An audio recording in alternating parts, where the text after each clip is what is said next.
Podcast do Transporte. O podcast do Transporte recebe o seu cliente, Walter Barbosa, que foi, acho que um dos primeiros entrevistados, uma das primeiras entrevistas que eu fiz, quando o podcast do Transporte começou lá atrás. E aí eu aprendi que o Valtinho, como todos conhecem, Verdade. Valtinho, ele conhece muito sobre a área, ele é uma pessoa que participa não só da sua empresa, mas também tem uma visão de mercado, uma visão de ambiente, que é sempre muito interessante. Prazer em recebê-lo, Valtinho. Prazer é meu, Manoli. É um prazer estar com vocês aqui. Vamos começar pela Mercedes. Um stand completamente cheio, muitas novidades. Me conte sobre a Latibus. Manoli, eu estou muito feliz por esse momento especial da Latibus. A Mercedes-Benz completa 70 anos de história e de mobilidade no nosso país. Tivemos a oportunidade de mostrar o primeiro ônibus aí em 1961 até o último lançamento, que é o E-City, né? Então, mostrar essa história para toda a população, para os clientes, para os apaixonados por ônibus, é um motivo de muito orgulho, né? Então, a gente fica muito feliz e reforça que o ônibus, ele não é somente um meio de transporte, ele conecta pessoas, né? Conecta sonhos. Eu até faço uma menção aqui à minha própria história, né? Eu passei muito tempo da minha infância e adolescência viajando de ônibus para Santa Catarina, Mercedes-Benz, não posso falar o nome da empresa, né? Porque vai dar conflito aí, vai dar ciúmes nos empresários, mas isso me remete a boas lembranças com a minha família, muitas histórias. Então, passar essa mensagem para as pessoas, eu acho que foi fantástico aí nesse momento. E fora isso, estamos recebendo aí mais de 1.000 pessoas por dia. Vamos ter o número exato no final do dia de hoje. E o empresariado do Brasil inteiro esteve aí presente em diversas regiões. Então, muito feliz. Muito bom. Comercialmente, como foram os lançamentos, como é que foram as recepções aos lançamentos de produtos e serviços, né? Teve uma ampla gama.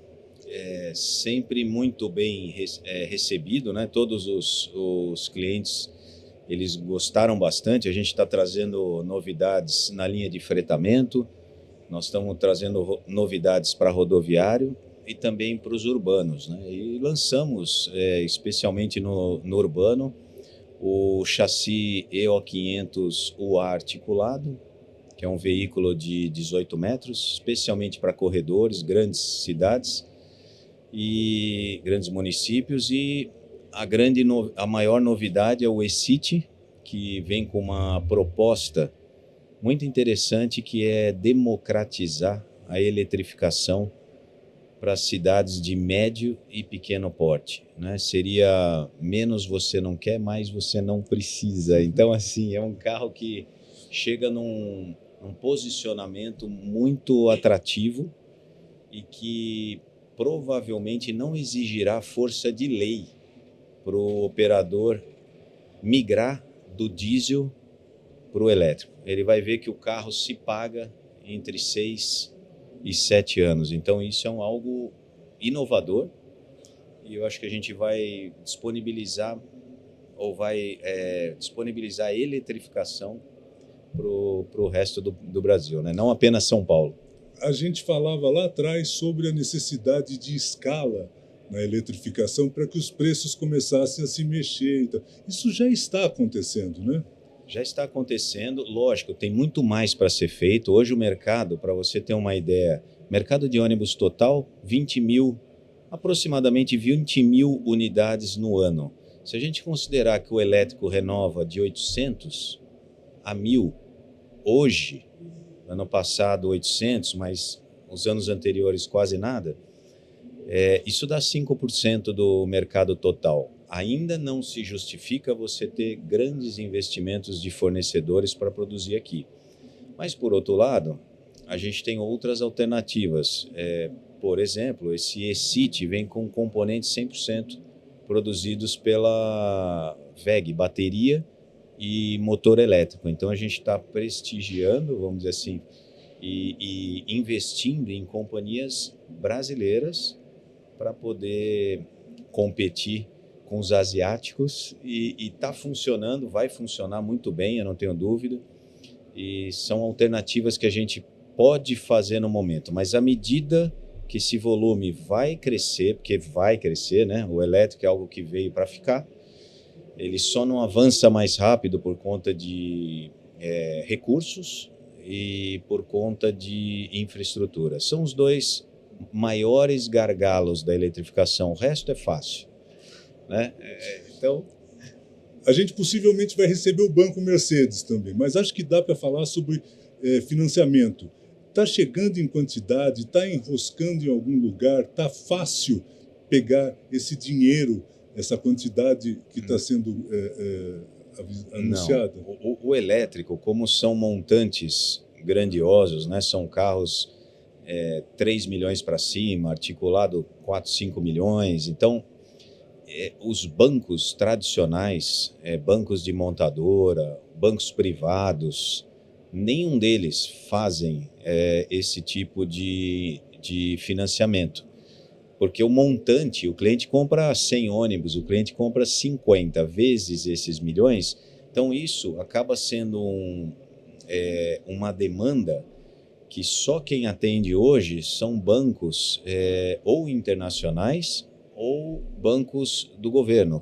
Por exemplo, o BNDES, por exemplo, Caixa Econômica, Banco do Brasil, o BIRD. Então, são todas essas instituições, KfW na Alemanha. Então, são todas essas instituições que hoje disponibilizam recursos. Você me perguntou, está fácil? Não, está super difícil. Não é fácil captar esse recurso. Hoje, quem mais avança nessa direção é São Paulo, porque é um município com mais solidez financeira. Então, ele consegue 5,75 bi de reais para fazer o financiamento de 3 mil ônibus elétricos. São Paulo tem 1.500 elétricos, a bateria e 200 a mais trólebus, total 1.700. 2,5 bi é proveniente do BNDES, 2,5 bi do BID e BIRD, e 500 milhões da Caixa Econômica, 250 milhões do Banco do Brasil. Caixa Econômica e Banco do Brasil já usaram, funcionou bem. BNDES funcionou muito bem, não acabou ainda o recurso, mas eles tiveram que interromper o fornecimento do recurso por conta do ano eleitoral. É uma lei, então não pode, a partir de julho, então só volta depois de outubro. E o BIRD e BID estava parado até agora, porque eles exigiram uma garantia da União para poder emprestar o recurso para o município de São Paulo. Eu acho que esse tema, se não resolveu hoje, até amanhã deve destravar.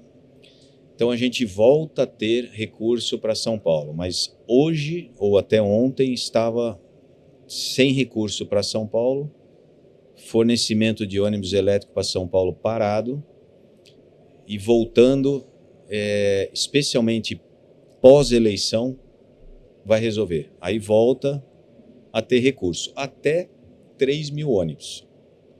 Quando completar 3 mil ônibus, nós vamos bater no limite técnico da infraestrutura, que aí precisa migrar de média tensão para alta tensão. Até por isso, o governo fala de gás, de biometano. Por quê? Ele também está preocupado com essa limitação. Existe um contrato da Enel até 2028, que já se sabe até o momento que não deverá ser a empresa que vai continuar, por isso não haverá grandes investimentos de infraestrutura, pelo menos até que se haja definição do que vai acontecer depois de 2028. Você me perguntar, Walter, quando nós vamos ter a alta tensão em São Paulo? Imagino que a definição em 28 vai precisar mais uns 3 anos para fazer esses investimentos de infraestrutura. Então, acima de 2030, acredito que a cidade ou parte já deva estar preparada. Até lá, se o prefeito não libera o biocombustível, o biodiesel, a única opção é o gás, que na verdade a gente sabe que não vai operar 100% com biometano, então ele vai operar com GNV e vai haver algum tipo de compensação com os produtores de biometano para poder viabilizar. Certo, ou seja, é um caminho meio tortuoso ainda, até Sim. porque, pegando São Paulo é muito grande e não houve, aí a crítica é minha, ouvindo dezenas de pessoas, não tô passando a bola, mas assim, São Paulo experimentou com uma quantidade muito grande de ônibus, São Paulo experimentou com uma quantidade muito grande de gente, então a gente, no momento, tem ônibus velho andando. Sem dúvida, e essa é a minha preocupação também. Em São Paulo, por exemplo, se você investe em 3.000 ônibus elétricos, daria para você comprar praticamente toda a frota Euro 6, que para a população o ar seria muito mais puro. Óbvio que se você tem recurso para renovar os 13.000 ônibus elétricos, não tenha dúvida que esse é o melhor caminho. Mas se você não tem que ser feito esse planejamento. Por quê? Porque o gás, vamos ser sinceros, o gás ele vai emitir CO2, NOx e material particulado. O biogás, né, o biometano, ele também vai emitir CO2, NOx e material particulado. Aí você me pergunta, mas que conta é essa, Walter? É porque quando é biocombustível, você faz compensações. Um exemplo, um biocombustível produzido da soja. Quando a soja cresce, ela está consumindo na fotossíntese o CO2. Então, a soja cresceu, consumiu CO2. Eu fiz o combustível, coloquei no ônibus. O ônibus gerou o CO2. Aí você faz uma compensação. Então, essa é a conta dos biocombustíveis, que ajuda, não tenha dúvida nenhuma, o meio ambiente, mas ele não é 100% igual Ou seja, o elétrico. Ele poupa de um lado, mas gasta na cidade, né? Exato. Então, a gente sabe que se o município quer reduzir 100% das emissões, é o elétrico. Ah, mas se não tem recurso para tudo ou não tem infraestrutura, mescla. Compra o que dá de elétrico e o que não consegue comprar de elétrico, compra um biodiesel, né? ou um biocombustível de fonte vegetal, um bivante. Por quê? Porque quando você compara um biocombustível vegetal ou biocombustível biogás, todos vão gerar CO2, NOx e material particulado, com a diferença de que o gás precisa de infra. O biocombustível de origem vegetal, HVO, bivante, não precisa. Então, eu acho assim, tem solução mais fácil para evitar que hoje faça, por exemplo, hoje nós temos quase 5.000 carros vencidos. Tem carro rodando em São Paulo, 2015, 2014, 2013, 2012. Então, isso não é saudável. De qualquer forma, a gente está preparado, né? O secretário acabou de anunciar, né, o gás para o município de São Paulo, e a gente também vai ter solução para o gás muito em breve para oferecer para os nossos clientes. E que cintura precisam ter as nossas indústrias, não? Não tenho palavras para falar para você o quanto de cintura temos que ter. Não é fácil. A solução poderia ser muito mais simples. Muito mais simples. A conta na minha cabeça é assim. Você tem Euro 3, porque o Brasil é muito grande, 5.500 municípios. Então, se o cara está com Euro 3, migra para o Euro 5. Se o cara está com Euro 5, migra para o Euro 6. Se o cara já tem Euro 6, põe um biocombustível no Euro 6. Se ele já fez isso tudo, vai para o elétrico. é fase. É mais simples do que todo mundo imagina, mas às vezes a gente tem esses contratempos e aí tem que se adaptar, né? Municípios que travam ou especificam uma determinada tecnologia, aí você tem que mover a indústria para aquela tecnologia. Então, o que eu posso dizer? A Mercedes se preparou desde a década de final de 50 para 60, 70 anos a Mercedes é líder de mercado em urbano com 80% de participação. Nós queremos e temos como objetivo continuar essa trajetória. Se vai ser elétrico, estamos preparados para atender o segmento de elétrico. Se vai ser gás, parte deles, estamos nos preparando para atender também. E biocombustíveis, de uma maneira geral, nossos produtos já estão preparados para atender. E aí a gente vai atender da melhor forma possível aí a critério do órgão gestor. A última pergunta leve. E a concorrência de fora? A concorrência de fora, eu tenho uma opinião muito clara sobre isso. Eu acho que isso é algo inevitável, sempre vai ter. 5 anos atrás a gente tinha 5 concorrentes. Hoje eu tenho mais de 10. 5 anos atrás. E provavelmente daqui a 5 anos vai ter uns 15. Então eu não sou contrário à concorrência. Eu só não simpatizo com políticas que permitem que a empresa compre um espaço aqui no Brasil, ponha uma placa, estaremos aqui em breve, mas não tenha produção efetiva.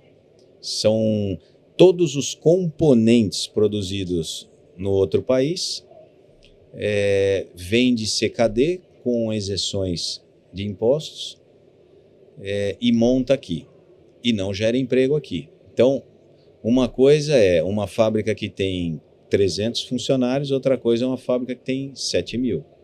Então, são mundos completamente distintos. E aí a gente não pode competir com cargas tributárias e custos diferentes, né? Então, é isso que eu falo, né? Nossa carga tributária é 36% do PIB, enquanto um asiático, um chinês é 18%. Aqui nós temos uma política, né, uma lei trabalhista muito forte, sindicatos e tudo mais. Então, se o asiático vier, mas instalar nas mesmas condições, eu não tenho nenhum problema, porque aí vai ganhar a participação aquele que tiver mais eficiência, mais conhecimento, e é o jogo justo. E aí você tem fé nos seus 70 aninhos, né? Eu acredito muito nisso. Estou bastante confiante, né? Altinho, muito obrigado, sempre um prazer. Você vai receber uma revista do transporte público da NTP, muito editada obrigado. pelo Pelege, e a gente espera nessa revista artigos técnicos da Mercedes. Por exemplo, esse raciocínio, ele precisa sair só das nossas entrevistas ou dos palcos e virar um artigo. O que aconteceu? O caso de São Paulo visto pela Mercedes-Benz. Acompanhamos isso assim. É o lugar. Legal. É o lugar. Bacana. Muito obrigado. Altinho, muito obrigado. Podcast do Transporte.